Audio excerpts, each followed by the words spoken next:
Hello, everyone. I am back here with the GGF podcast, and today I have the beautiful Stephanie Whitman.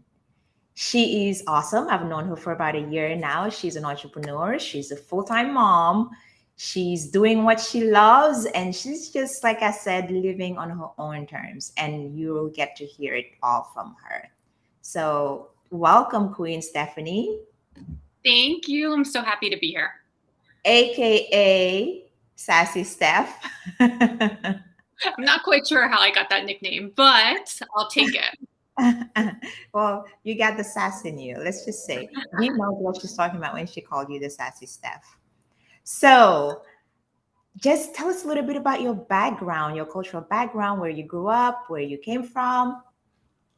My ancestry is Russian and Ukrainian. I am third generation American and grew up and currently live in Pennsylvania, right outside of the Philadelphia area. Mm, Russian and Ukrainian. I had no idea. Wow. Do you speak a little bit of any of that? None. Zip. None. None. Would you like to? Eventually, Oh, maybe. I can understand some Russian, but well, that's good. That's a good start. The only thing I know in Russian is babushka, which I believe is grandma, right? yeah. Yeah. So I always like to ask this question first, which is what does it mean to you to get free and fulfilled? To me, it means following the path of your own definition of success, Following which the is something that I've struggled with and come to terms with and am now doing. Mm. And what was that like for you starting to think about following your own path? Because I know it's a jump for all of us and a lot of us where we start to figure out what our path is, but then we find ourselves in a totally different path. And then when you wake up to that, you're like, oh shit, I actually want to be doing something else now. How do I go about it? What was that like for you? And how long did it even get you to figure out that you were on, I guess, I don't want to call it the wrong path, but not your ideal path? Well, I guess to fully understand, I need to back up to growing up, my childhood. Mm, I grew up in a suburbia, affluent area, and the only thing I knew was the American dream. You go to college, you get a 9 to 5 job, you work your butt off, you climb the ladder, you retire, and then you die. That is what you mm, do. That is the only way. Um, and I always had a feeling that it just wasn't for me. It was just an internal feeling I always had, but that was wrong. As far as, the society I grew up in, what I was feeling was wrong because there is no other way. That's what you do. mm, So I followed that path. I went to college. I worked in corporate for years, and I was just not fulfilled. I was not happy, and it was an internal struggle because I didn't understand why. Like, mm, why am I not happy? This is a good job. This is an opportunity within, the corporate world. Within it came with a nice title, a nice paycheck, the golden handcuffs, everything. Why am I not happy with this? mm, And I guess COVID was a catalyst for my realization, even though I knew it. And I feel like COVID was a catalyst for many people yeah. because the world quieted down. There was not as much noise Yeah. and not as much busyness. So when things are quiet, all of those thoughts and feelings that you push down, they come to light. For sure. And you have to analyze and deal and observe it, or else it's going to be that much more painful. Mhm. And that's what I did. I just went through this whole process and really focusing on my mental health and asking myself hard questions like, what do I want? What is my version of success? What is my definition? And Mm. it turned out that it was completely different from anything I had ever known, ever been told. And that scared the crap out of me. I bet. So scary to know that just in order to be happy, I have to go um, against everything that I knew. Mm, mm, mm.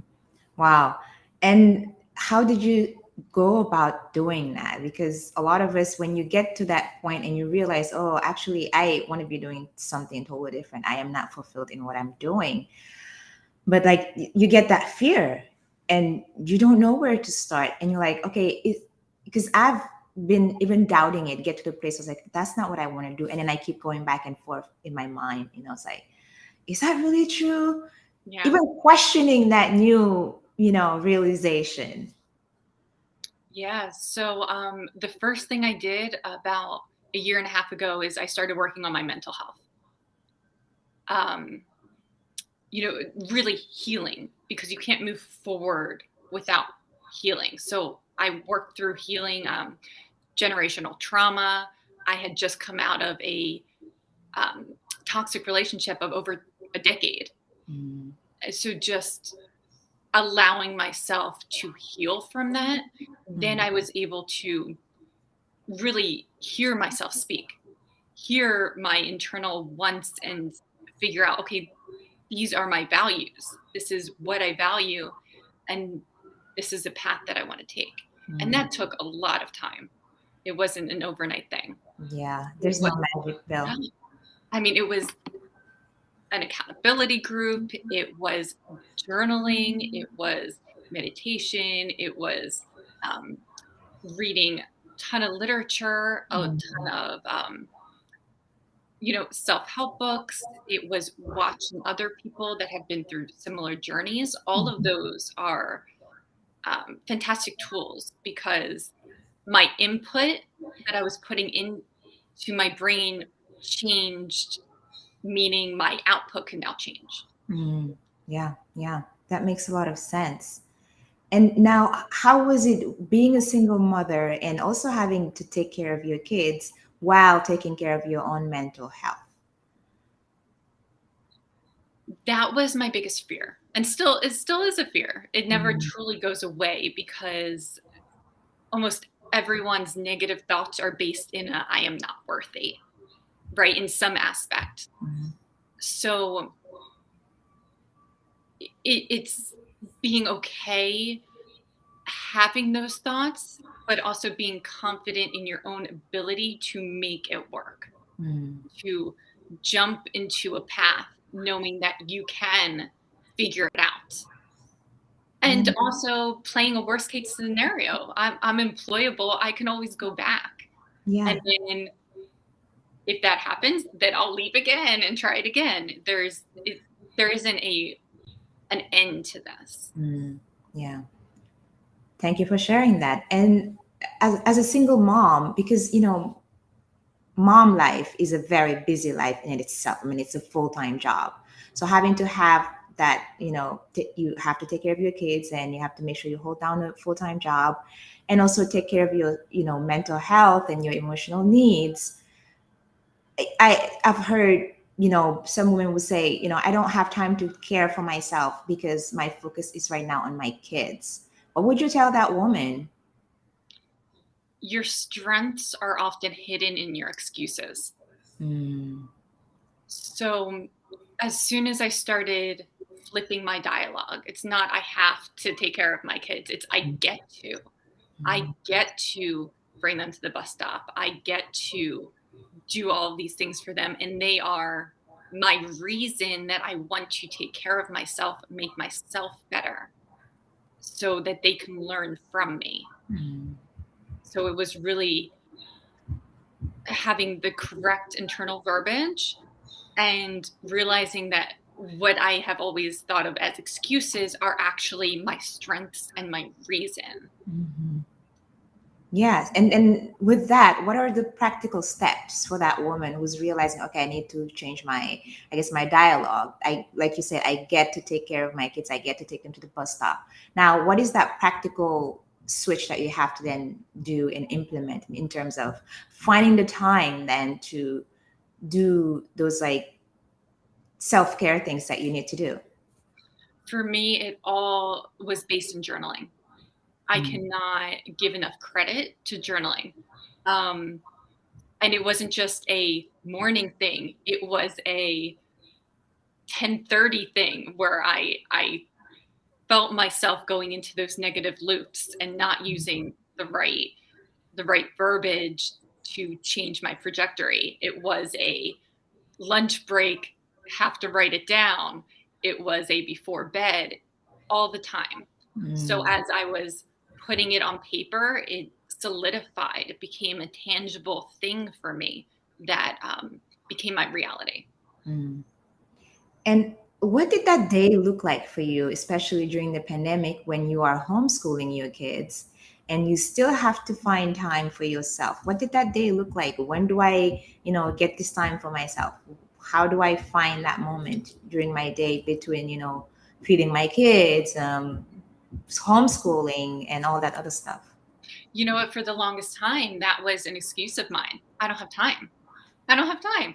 But that's a lie. I do have time. Mm. I just started going to bed a little earlier and waking up a little earlier. So I would wake up about half an hour before they would wake up, and that's my time. That's my Mm. time for myself. I didn't have to, but it was there. It was a choice to work on myself for them, for me, for our future. And up to that point, if I didn't do that, I knew that I would stay stuck in that mind frame, in that life forever. Yeah, yeah, I agree. And like what I hear you say essentially is that if it's really important to you, you will find the time. Absolutely. Absolutely. I mean, it's a balance of you can't do everything, but you can do your priorities. And really being honest with yourself about what are your priorities are so important. Mhm. So for me, it was my kids come first, and then my career of what I wanted to do, that change was second. Everything else was under it: Mm. family, friends, entertainment, everything else. And that's how I try to live my life every day. Yeah, I love that. Now, how did all of that, personal growth work and emotional and well-being work that you've been doing on yourself, how did that translate into the way you care for your kids or maybe, your relationships, family and all that stuff? How did that translate into that? Oh my gosh, it was such a big difference. When you're not talking and treating yourself kindly, you don't always treat and talk to other people kindly. It, it's your inward state is reflected in what you do, how you say it, your tone, the look on your face, everything. So I Mm. realized oftentimes taking care of my kids, it was robotic. It was just going through the motions, just like at my job. It Mm. was very,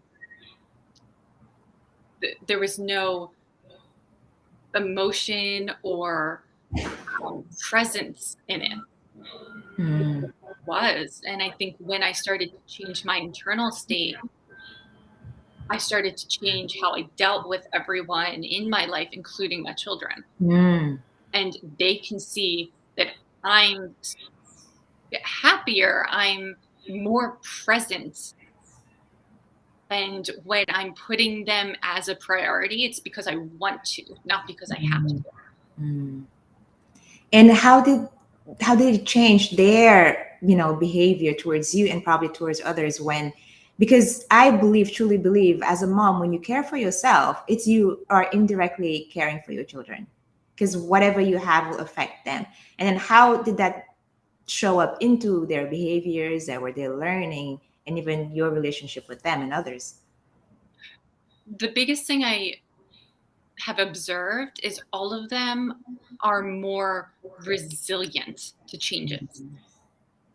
Things just in everyday, just start a school, anything that's new, they're more open to it. And for me, that's huge.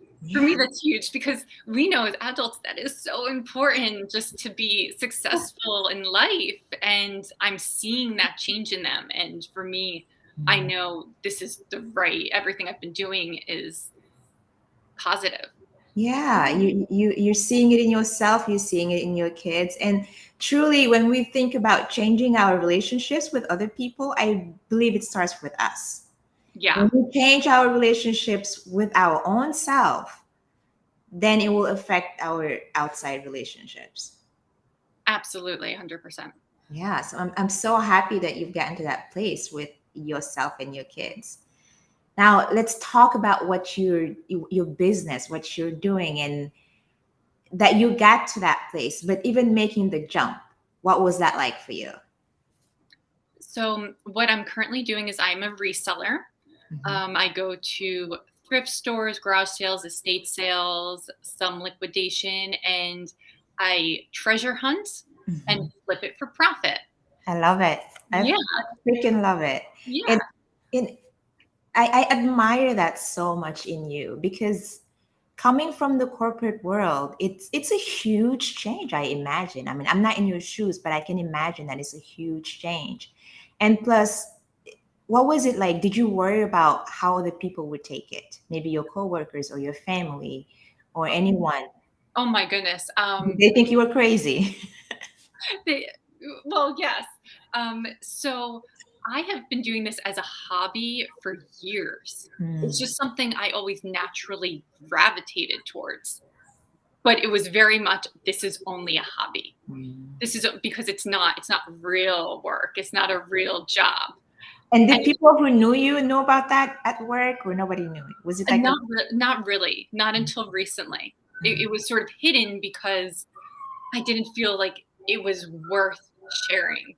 It was sort of my secret Hmm. hobby that I just did, and it brought me some happiness, and it was fun, but that was it. It wasn't real. It wasn't real. Um, so and I kept coming back to it. So I would do it for a little and then I would stop and then I would keep going back to it. And there came a point, probably at the start of COVID, when I realized that the corporate world was just suffocating my internal life. Like that's the best way Hmm. to describe it. And there's Hmm. nothing wrong with it. And it made me, I might go on a tangent here, but it made me upset and angry. Like, why can't I be happy with this?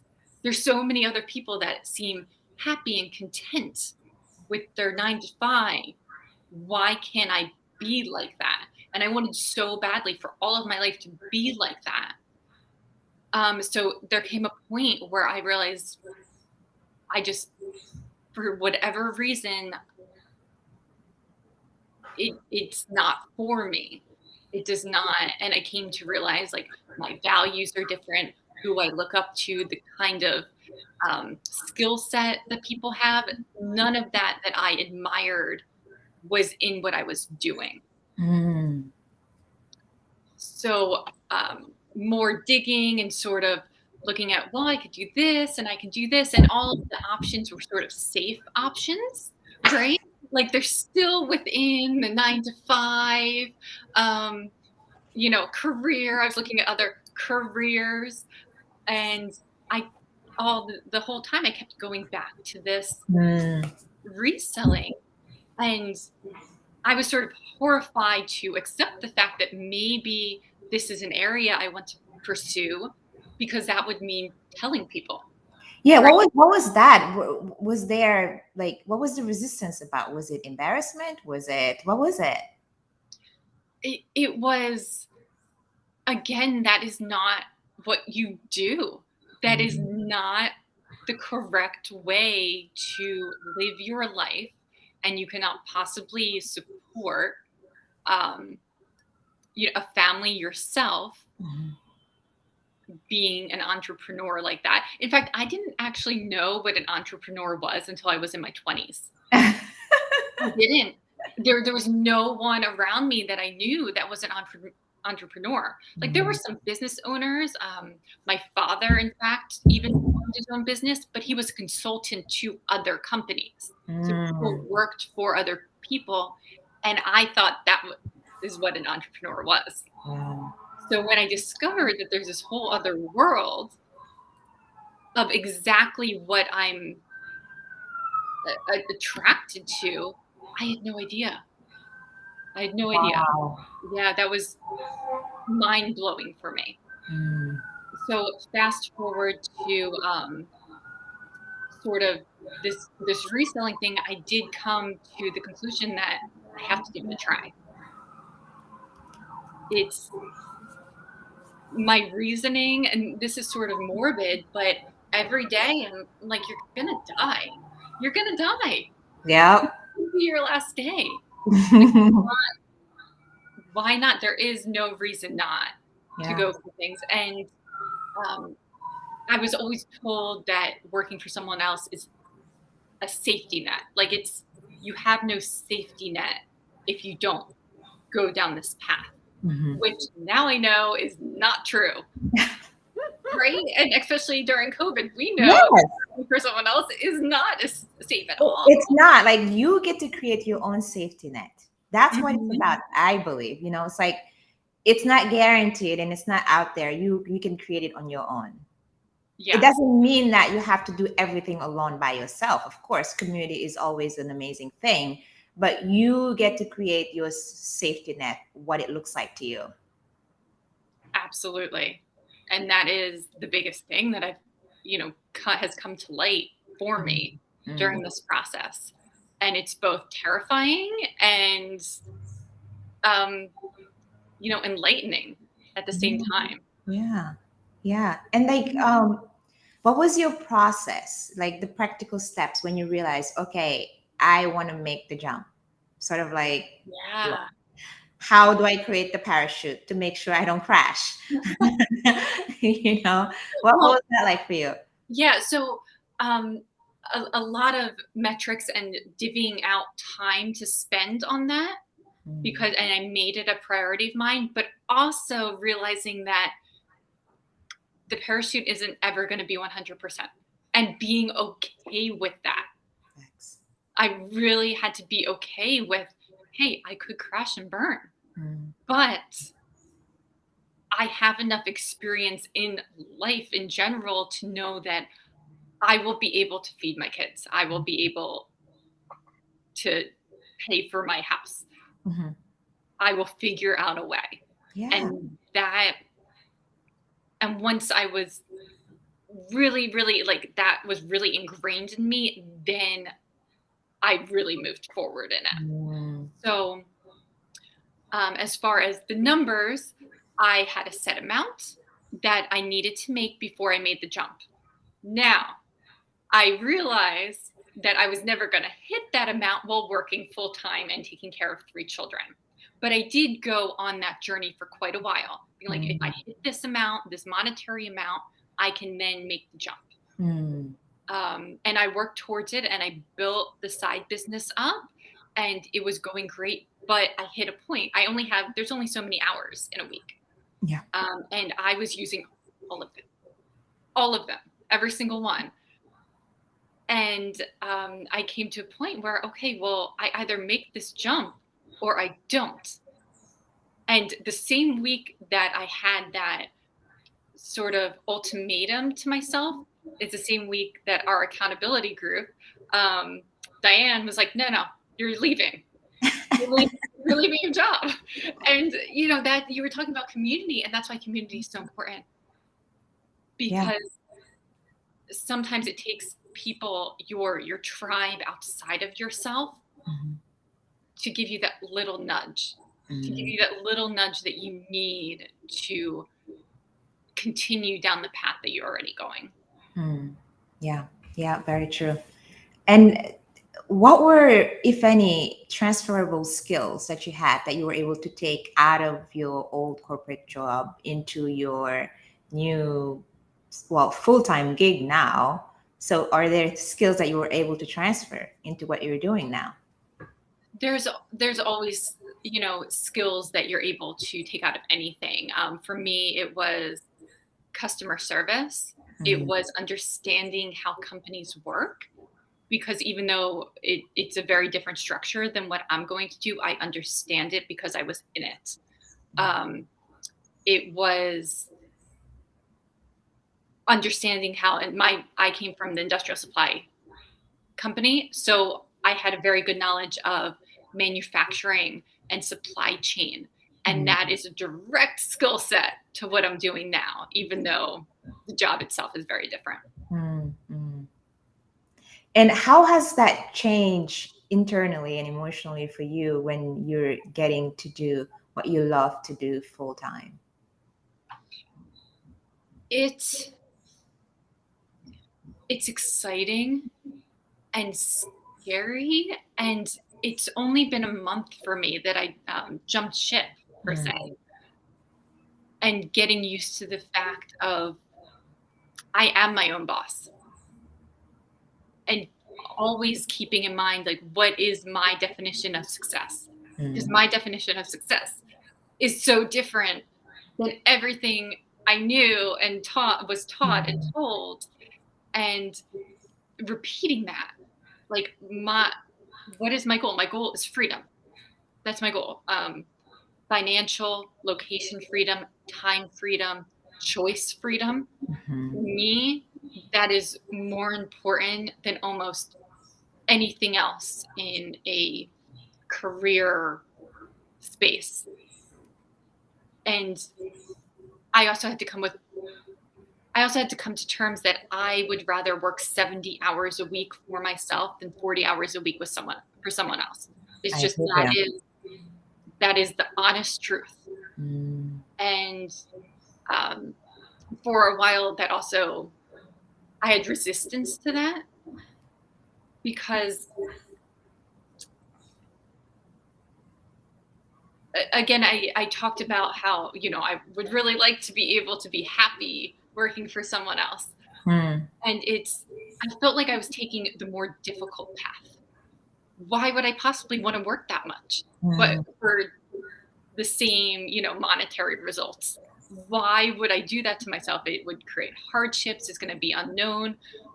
But at the end of the day, I came to the conclusion that it is so much more painful to be staying still in a place where you don't want to be than it is to have hardships through movement. Yeah. And even it doesn't matter how scary it is because it is scary, Mhm. to because it's so not the norm to be like, yeah, I'm gonna do this my way. So it's scary, but you move and obviously you move despite of that fear. And I commend you for that. But I also want to know, as far as the journey, because the journey can be lonely in terms of, your immediate family probably may not understand your journey or may not support it. But so it can get lonely. So how do you deal with that? Feeling, maybe, I don't know if you do, but if you feel that maybe they don't quite understand what you're doing. And do you feel the need to explain what you're doing? They absolutely do not understand what I'm doing or why I'm doing it. Nobody, I guess, in my physical world really does, in my circle. You find the people who support difference. And through our accountability group, I have another small tribe. I have a couple of my coworkers that I was really close with. Mhm. They're rooting for me as well, and I still stay in contact with them. And don't count out that I have three little minions all the time. There's no reason to be lonely. Yeah. And I Very true. felt it. I've absolutely felt it, but it wasn't so much loneliness as it was different. It Mm, was just different than what I'm used to. yeah, very true.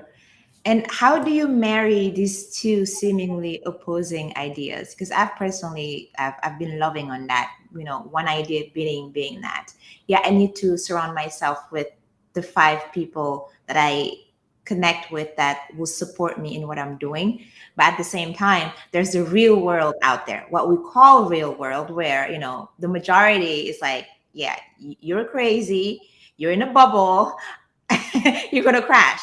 How do you find yourself between those two worlds where you feel like I am authentic in this? Yep. So for me, I don't know if it's a correct way to go about it, but I just don't talk about it Mm, to my family and friends. I still see them. We still have great times together, great conversations, but what I'm doing does not come up mm, because I don't, it would be defeating, right? To have somebody not fully supporting you. And absolutely. I'm okay with that. I don't need to talk about all the specifics of what I'm doing. I can Mhm. talk about the news, the weather, other friends, other family members. You can have these conversations and you can connect with people. You Mhm. just don't have to show 100% of yourself to everyone. And I that's absolutely agree. Yes. And because sharing, I guess, is okay, but we don't have to share everything, but also sharing with people that don't quite understand what you're doing. I don't necessarily see the point to that because, like, what would you get out of it? yeah, and you're wasting your time trying to convince people to Hmm. support you, Hmm. right? Um, Everyone has their own story and everyone has their own values and experiences. And it's not that I'm right, they're wrong, they're right, I'm wrong. It's they're seeing the world through different lenses. Hmm. Yeah. So if you don't mesh, if it doesn't mesh, it doesn't mesh. Don't Yeah. force it. There's no reason. You can still love and have relationships with people even if you don't have the same perspectives. Absolutely. And that's the beauty of it. We don't have to agree, but we can sort of like, amicably or lovingly really Yeah, coexist. absolutely. Yeah. And so, because even then, I also think sometimes we get chichi, the inner doubts will come in. How do you find that inner anchor within you when those doubts and those thoughts arise within you? So the I guess to sort of back up a little bit, when I went into this, and I think it's very important, you set goals, not expectations. Mm. Because I've been there before and I had the goals and the expectations, and that's suffocating. It What's the doesn't, difference between those two yeah. to you? So to me, a goal is something that you want to achieve with usually it's also a state of being that's really underlining that, right? So if it's materialistic and you want a big house, it's not necessarily the big house, it's how you feel accomplished getting that. So it's Yeah. accomplishment that you're trying to get. So um, having goals is great. And for me, I have a lot of goals of how I want my business to expand and the next levels of my business. But I don't have expectations, and expectations are how I define them as I envision exactly how I'm going to get to the goal. I know or expect that I'm going to do this and then this is going to happen and I'm going to do this and this is going to happen and that exact path is going to lead me to that Mm. first micro goal that I have. Hmm. And that is going to just wipe out all other possibilities because there's never just one path to get to a goal. So, Ever. Ever. And I've done it, and this is from experience, a lot of experience of where I was going for something and I had an expectation of exactly how it's going to work out and it didn't. has it ever? And I was paralyzed and failed at the goal. And I didn't fail at the goal um, because I failed at the goal. I failed at the goal because I only tried one path because Mm. that was my expectation. But if you don't have these expectations, you can travel down many different paths. All you're trying to do is get to this goal. So you try one thing, it doesn't work. Okay, try another thing. The only important thing is the goal, not how you get there. Yeah. And that's such and already on my journey, some things haven't worked out, but I still hit my goal because Mhm. I just did it a different way. Yeah. So that reminds me, like when I am hearing you speak, the word that comes to mind is flexibility. How are you able to stay flexible when you see this path is not working and you decide I'm going to change? How do you get to that place where no, I'm not going to force it, or when do you know it's time to look elsewhere, like find a different path, and you're not committed to any of them? Yeah. So I would think it's a combination of having a time frame based on your experiences already. Having a rough time frame and a rough um, point, what you assume the movement is going to be. And also numbers. I look at numbers. If it's not working, I give it a certain amount of time frame. I'm like, okay, let's try something else. I can always come back. Mm-hmm. But it's I think it's individual. It's up to the individual how much they want to push it. And for me, it's when the negative voices get really loud that I'm like, oh, backing up, trying something else. Let's Mm. go, and then I could start again and get that momentum and excitement. So for me, it's very um, dependent on my internal state, how I'm feeling about the path that I'm taking. And it sounds like it goes back to also always staying aware of your thoughts and also how you're feeling with whatever it is that you're doing in that moment. Absolutely, observing it, um, Mhm. because also emotions and your negative loops are all based on your past experiences. They're not your present, Mm. and especially when you're doing something new, it's new. How would you know? How would you? Um, why are you assuming that it's just like something in the past? It's a new experience, and just keeping that in mind, listening and observing to how you're feeling, but also keeping it at a distance Mm. and being logical that it might not fit your present because you've never done it before. Yeah. And did you have conversations with your kids about this before you were leaving or after you left or decided you were going to leave? What was their reaction? Um, they don't really know what's going on right now. I mean, they're in school. I just called my work. They know I resell and what I do, and they always see me doing it, and they're always asking questions about it. But that's as far as the bigger picture. They're younger, so they just Mhm. know that this is what mommy does. Mm. Yeah. And are they, I mean, I'm guessing, do they understand the idea of just you working for yourself, being your own boss, or is it not yet? Not yet. No.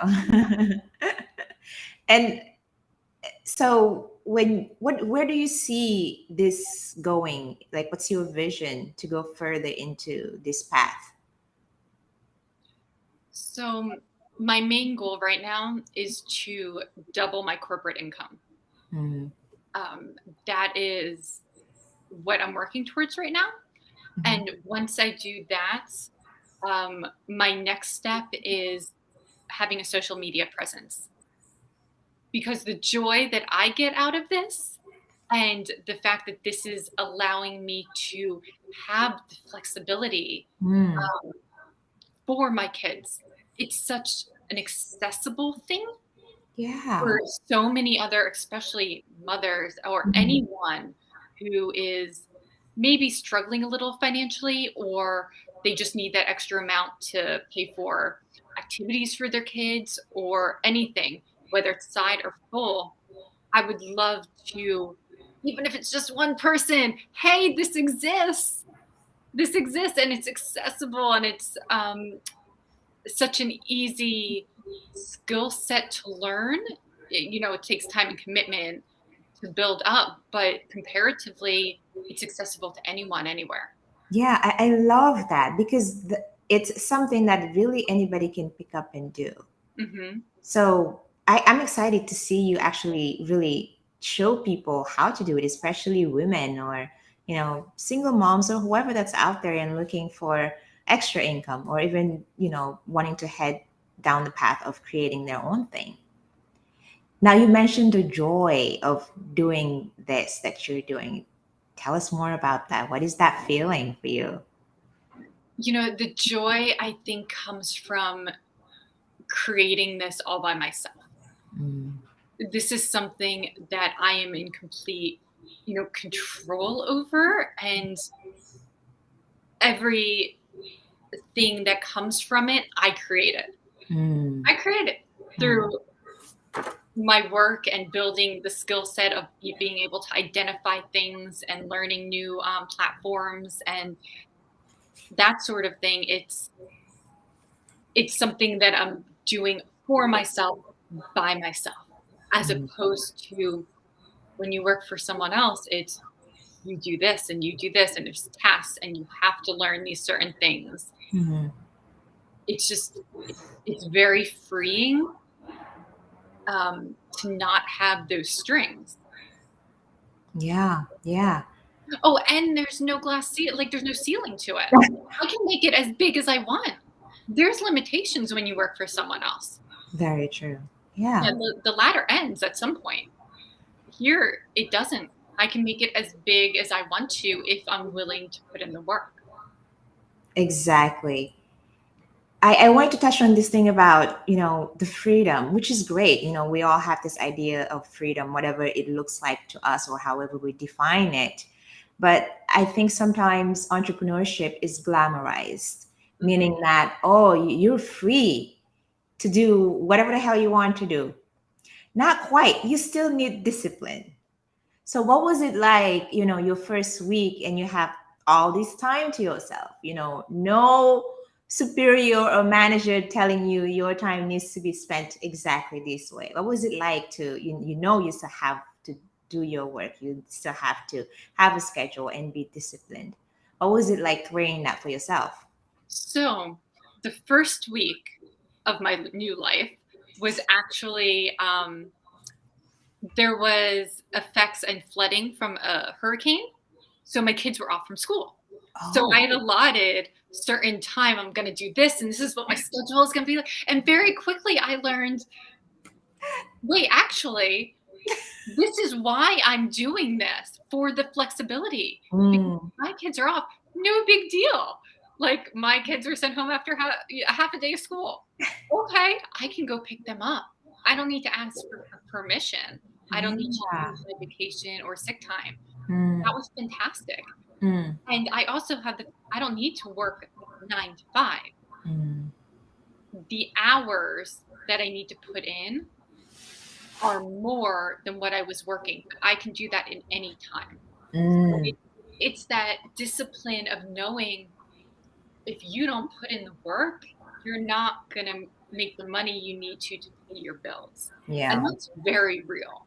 Mhm. So I could, if I wanted to watch TV all day, put on Netflix, that's great. But you have to come back, and this is the reality of it. This is my choice. The Mm, ability to have the complete flexibility does not mean that I don't have to work. mm, It means that I can work when I want to work, but I mm, still need to put in those hours. So if that means I do an hour in the morning, I do a couple during the day, and I do 3 at night, it needs to add up. And working weekends, you right. know? Yeah.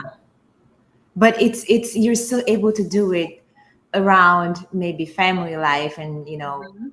caring for your kids, which is the beauty of it, I guess. Yeah. So on that topic, the one event that I guess was the turning point before I left my job. So it was just a click, like that's it, I'm leaving. Hmm. Um, I couldn't attend my daughter's preschool graduation because my son had surgery a few weeks before, and I took off for that. I Mm. couldn't take off for her graduate. I missed her graduation, Oh. um, and it was just that click of that is never happening again. Mm. I'm never. that I'm not allowing that to happen. Now, she had other relatives going. She Mm, was fine with it. I was not. mm, And it was that point where I knew the change needed to happen and needed to happen now. mm. And you mentioned earlier anger, that you sort of like felt the anger that why am I not liking what I'm doing? Was there also anger in the sense that, other people are controlling my time? Was there a point where anger was like a catalyst for you? You use that energy to focus on what you actually want. Because I believe anger is not necessarily a bad thing. It's actually a very powerful, energetic feeling that we can really use to move us forward. It wasn't so much anger. Anger existed in Mhm. um, multiple points consistently, but for me, that wasn't a catalyst. I think more of the um, defeated feeling, Mm, just defeated, just um, suffocated. That's the best way can describe it. mm, That those were the feelings that I knew something needed to change. mm. Wow. And was that something that you were feeling consistently throughout the years working, or was Almost that my more entire recent? life. Almost my entire life. Yeah. Oh, oh. And so during COVID, when you decided to take a hard look at that, was it painful? Did you feel guilty about, like, why didn't I realize this sooner, or any of those type of things? Um, yes. Mm, Yes. There was so much guilt on both ends. There was mm, guilt on the fact of why can't I just do this? And there was guilt on why didn't I make a change sooner? mm, Why wasn't I healed and why didn't I work on myself sooner? mhm. But as you're working on yourself, you realize you can't look backwards. You just Yes. you can't. Wow. And I don't know if I would have gotten to the point I am now if I haven't if I didn't suffer for so long. Yeah. Yeah. Because that suffering is just the energy in that can move people to great things. Absolutely. I've felt it like for years and years and years. I was like, man, like, what am I doing with my life? Nothing is working. I don't like the work. I don't I don't like these relationships with men. So it's like it's painful. And then as I started working on myself, I was like, oh man, I wish I knew this sooner. But then I was like, actually, no, I don't. Because I don't think I would have known what I know now if I did not go through all of the gunk, the crap, the yucky parts. The It's all part of it. trenches, digging through them, yeah. Yeah, yeah, yeah. And I'm assuming you're still on that journey and that process of still, taking care of yourself and your personal growth. And where are you now with that? Still working on it every day. Mm, Every day, to be honest, if I don't do my morning routine, if I don't journal, if I don't take a little bit of time either breathing or meditation, the voices get really loud. Especially since I have no outside noise now, right? I'm not talking to coworkers all day long. It's silence. And mm, that's a very scary place to be, but not if you understand and have the tools to handle it. mm, So I'm at a place where I have the tools, but it's still a daily struggle. mm. Well, what is the struggle part of that? Where does that come from? The struggle comes from just my whole life growing up. Essentially, like the struggle comes from expectations on how my life would be, how I was told your life would be, from feeling that I'm not accomplished because I've been chasing something that didn't reflect my true self. Mhm. Um, it's the voices, the same voices, and we always we have the same loops, the same things that we tell ourselves in every situation. Um, and knowing that they're going to come makes me better prepared to deal with them Mm. and to observe it rather than live in it. That is a huge difference. Well, explain that a little bit for people maybe who are not familiar with the Oh man, difference between I used to observing. live in those voices. Um, let's take one. You're going to fail. You're going to fail. That is a constant for me. You're not, you're not as good as other people. You don't have the skill set. Um, you're not talented. All of those things. Um, living in it is you take it as truth. Those voices are your truth, as opposed to those voices are past reflections of how you thought of yourself and how you acted. That has nothing to do with your present. But it's good to know they're still there, because oftentimes negative voices can be helpful. They're watching out for you, so thank you. But you're not needed. You're not needed right now. Go Yeah. away. Thanks, but no thank you. Yeah.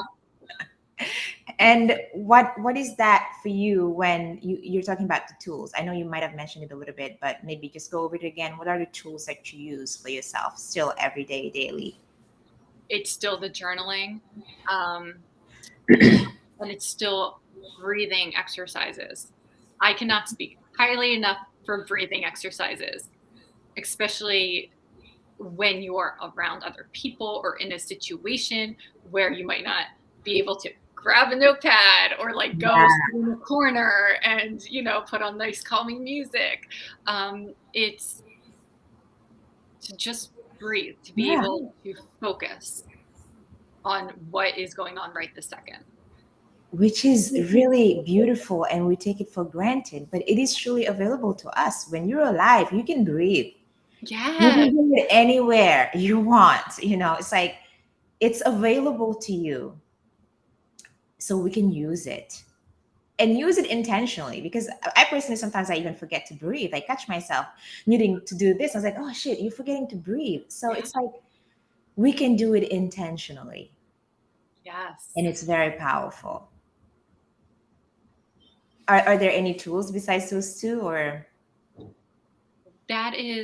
Those are the main tools that I use. Mm, okay. Um, the journaling is just getting everything out all the time, because oftentimes too, when you start to get into that negative space, putting it on paper is just a release. It's getting it out of your head. Yeah. So it's out. You don't need to deal with it anymore. Um, I use it every day, and I still use it, and I'm probably going to use it for the rest of my life. It's such a big thing. I think every person that come on and spoke about their lives and their stories, I think every single one of them has mentioned journaling, Mhm. and it's because it's that powerful of a tool, and it's available to all of us. Journal, whether you do it writing pen to paper, or even recording. I think it was MJ who was talking about that. She had a Mhm. friend who's like journaling, audio journaling, which I'm not very familiar to with that, but all of those are tools that are available to us to use.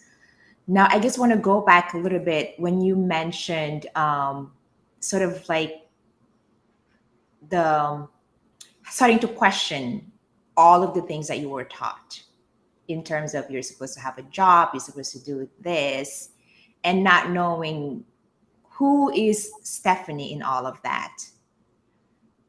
Well, how was it like to start uncovering, and starting to question all of those things? Can you come up with one question? Was like, what is the most important question you would ask yourself if you start to question everything that's has been told to What do you? I what do I want? Mm, What do I want? mm, And then when an answer pops in, do I? Do I really? Or was I told to want that? And I went through this for everything. Oh my everything. God. And then there was a point where I'm like, well, what do I want? Because everything I want, I don't actually want. So It's, who, it's, where it's do so I stand? powerful. It Yeah. is. That question is simple but yet powerful. I literally was just asking myself that question in the bathroom. It's like, was that really what I wanted, or was that something that I was told that I wanted? Because there's so many of those things that we grew up hearing and we take it as our own. Hmm. And then when you start questioning it, in my experience, even when it comes up as, so actually no, I don't want it. But I'm like you were saying, do I don't. I don't know. Like, who the hell am I? Yeah. Right. Yeah, absolutely. And I'm still doing that. I think it's an ongoing process because when you finally figure out what you want, you evolve and you change, and Yeah. that's okay. That's what you're Yeah. supposed to do. And it's not static, right? You're not just, you don't just sort of figure out, oh, I am this. It's not a one thing. Hmm. It's not static. It always evolves. It always moves. What you like today might not be what you're gonna like tomorrow, but at least you have a starting point. You know, actually, I never liked the color pink. Yeah. I was just told I'm a girl. I'm supposed to like pink, but I actually fucking hate pink. So, you know, like you can figure out the color you like. Yeah. Like it's that basic. It comes down to those basics to question everything. Absolutely. I think Delia is actually watching, and it's funny. Her and I were just talking about that yesterday, which is like, now how do you teach that to your kids? That's sort of what it would come. How do you teach your kids to question things? Because I guess it could be a double-edged sword where you're teaching them to question things when they're going to start questioning you. But how do you deal with that? I'm still learning. I'm still learning. Getting to this point has been very recent for me. Hmm. So being able to then turn around and experiment with how can I teach young people these same concepts. So as I'm becoming comfortable with things, um, I will sort of interject, certain, like my son really wanted to do basketball. So I signed him up for basketball. Then he comes to me and he's like, you know what? I don't know if I want to do basketball anymore. So, okay, why? So we had a little conversation and it turns out he doesn't feel like he's been practicing enough. So he doesn't feel like he'll be as good as other people. Hmm. So then no problem. We can work on that. We can work on that. So we found we sort of have a deal with this many times a week. I'm going to drop him off to go practice. Hmm. And I found a YouTube dribbling exercise that he can do right out back. And Hmm. he feels better about it. And it's just, I, that's not something I would have done 3 years ago. Hmm. I would have gotten upset. What do you mean you don't want to do it now? I already paid for it. Hmm. But uncovering what we say is not always what we mean, especially with children. So if Hmm. adults cover things up, children absolutely do. So having that patience and realization of let's dig a little and it's Hmm. okay. And there's nothing wrong with changing your Hmm. mind. There's nothing wrong with, you know, coming back a day later and saying you don't want to. But what's underneath that? What changed? What's the feelings beneath that? Yeah, I love that. And I'll make it the last question, I promise, which is that conversation with your kids. What is that like? And sort of like as a mom, I'm not a mom, but I'm just thinking, you being a mom, how do you have those important conversations? Because it doesn't seem like an important thing, you could just get upset, but you decided, I'm going to sit and dig a little deeper. How did you start that conversation? Internally, I just took a breath and said, it's okay. And then I said it out loud. It's okay. Sort of I think that was the opening for him actually wanting to talk to me, That that because that is powerful. it, it's okay. There's no, you are allowed to express yourself. Yeah. You are allowed to change your mind. You are allowed to say these things. So that just phrase, it's okay, made all the difference. Hmm. I love that. And I hope someone listening might find it useful to really just sit down and have a conversation with kids because they, I've experienced wanting to express myself as a child, but I just felt like I couldn't. I was just in this Hmm. place where I wasn't allowed to be myself. Yeah. So I can see from experience how damaging it could be to a child. Hmm. So it's like, kudos to you that you're just being such a cool, open mom, like D. So really now, just to close it off, just you've told us about what you do, and I know you have plans to go on social media. And what is that going to look like? Do you have a specific place where you're going to be? And what will you be showing? Are you teaching something in the future? Is it in the plans or anything like that? Teaching is not. I would love to do sort of a blog, just because when I tell people, "Hey, I'm a reseller," um, what does that look like to somebody who doesn't actually know? What does it look Mhm. like? Mm, So I would love to just share that and also share my journey, yeah, yeah. including the struggles. So that is my goal. I can't wait to see that because I do believe it's going to be very, very helpful for a lot of people out there, including myself. So thank you, Queen, so much for being here. I love you. Thank you for spending this time with us. And I hope everyone who was watching found it useful and found all the gold nuggets that you shared with us today. Thank you. And Queen D, I see you. Thank you for being here. Bye, everyone. See you soon.